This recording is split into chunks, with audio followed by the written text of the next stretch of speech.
gone solo about 5 years before. So for me, definitely, mwana. I nurtured Sheeba. I wrote her first song. You understand? So I cannot compete with my children. You understand? I've never had an issue having a battle with Sheeba. Not just her, but any female artist in this country. Export TV to the world.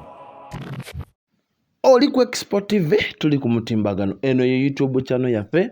Subscribing ate tekako ka like bomalo commenting o sharing. Amanyo mwana soda mutayi abandi ku kidotwe ya mukuweereza. The king herself Cinderella biebye mwana ono yavuddeyo nagonda nakalakata takola bato nabawala. Statement yo yajogedera mu luzungu yagamba banairwa kuba oluzungu nawo luntwala mbiro. Yagambye takola na bato nabawala kuba ye mukyala.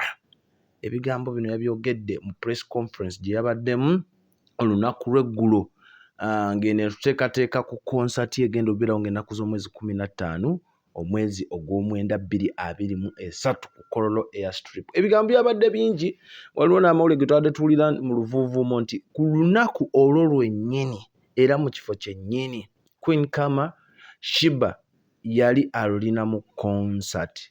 King herself Cindy n'atutegeeza nti ebintu tebibeera byakwogera.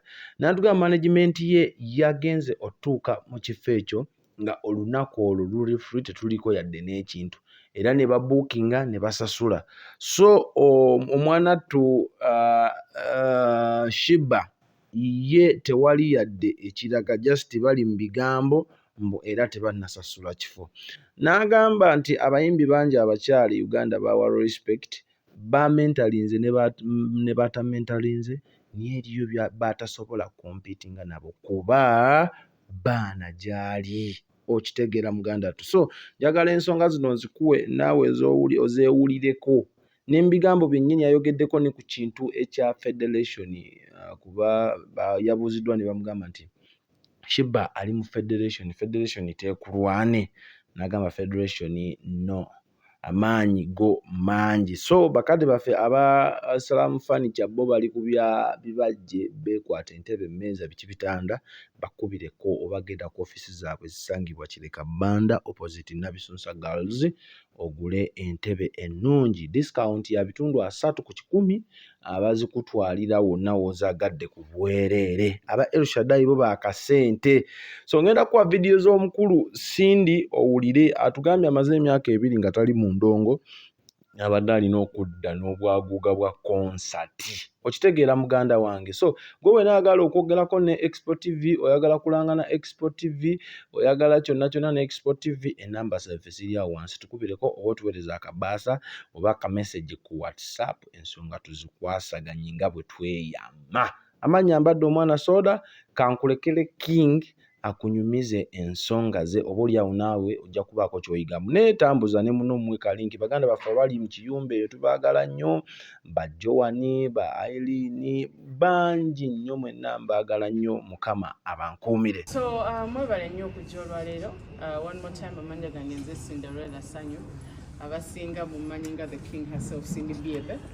Mbayise wano olwaleero okulangirira concert yange. I started natandise okukola about a month ago, but abasinga abadde tebakimanyi. So nze ne ttiimu yange ne tusalawo nti a good way of launching nti I might come back after about 2 years of not releasing music.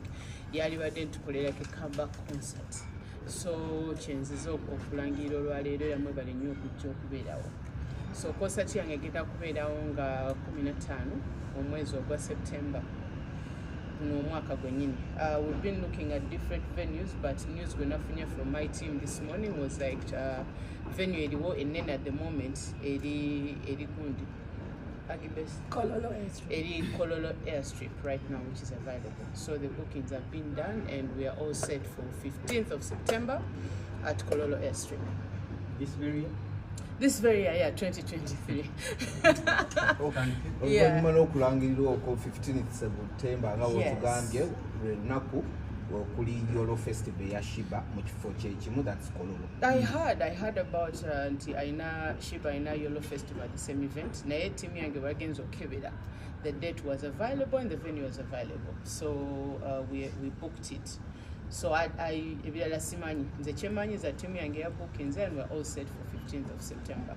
Kyemba mmanyi mu bintu byaffe by'endongo, it's not about what you say, it's what you do.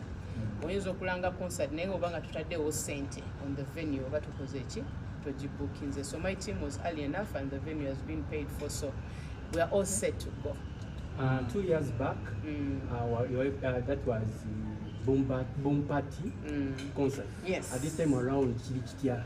This is a comeback concert. Now I didn't releasing audio and the video is coming out soon. Or remember on Fire. So to debating on it, I'm like to get a fire concert. See what to just a comeback concert. So a poster is not full million. You will have a final poster, but I wanted people to know early enough what would they turn. Yeah. So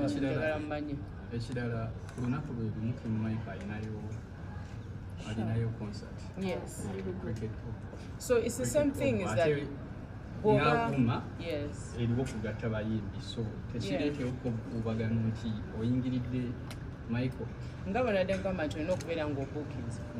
So when we went in Tubuza,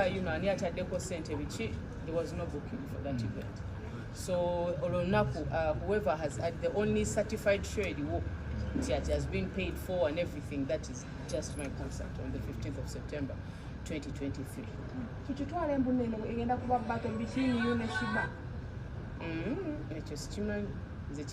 It's my show is going to be there.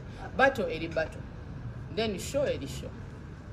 So unless otherwise, it's. I don't know about Sheeba because I'm on the same date, same location. Mugenda kwa ula mumutia. Tenti yote no ne yoli ne system gezakokola. As a detail, I don't know if Bwabanga Yagala take out such a challenge. You know what? Me and my team would be welcome. I would welcome a challenge. But so far, your venue but they're available. Boyabada booking as simanyinga boyachikoze. Yeah, but then I was wrong at tweeting them protocol. That's what has been done. I've booked the venue and I'm having the concert on that day. Wayogera ku management ya Sheeba kuba bobali ba ebintu byabo byafuma mabegako. Ngamambo no this morning mwafunye team yageze nekebiranga is available. Wayogera ko nabo.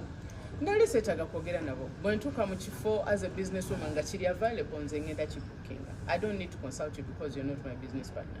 So the when took on guys not bangamba mna bale kabalina kabadi akabo, but me I'm booking the venue because business is business. Tetuyingidde olutalo lwe twawulira lwali ku Sereni ngumi yali enyose eri katugeze mutalo lwaki fokwekula. Nedda simanyi maybe along the way maybe unless ngasaze want agenda take our challenge na for now see what it is. You understand? I've never had an issue having a battle with Sheeba, not just her. But any female artist in this country, so we're together with such a situation. I will accept. I know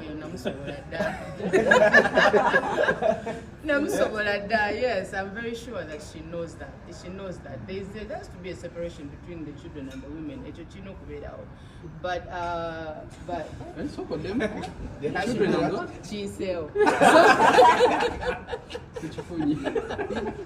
yeah, so that has always, there's no competition there, nothing to fear. And any time that happens, I welcome the challenge any year, any day, and so on. But today it's about Cindy Biebe, about my concert on the 15th of September. And we're doing Lugogo S. I mean, sorry, I'm so used to Lugogo. Kololo S. I've gone solo about 5 years before. So for me, definitely, mwana. I nurtured Sheeba. I wrote her first song.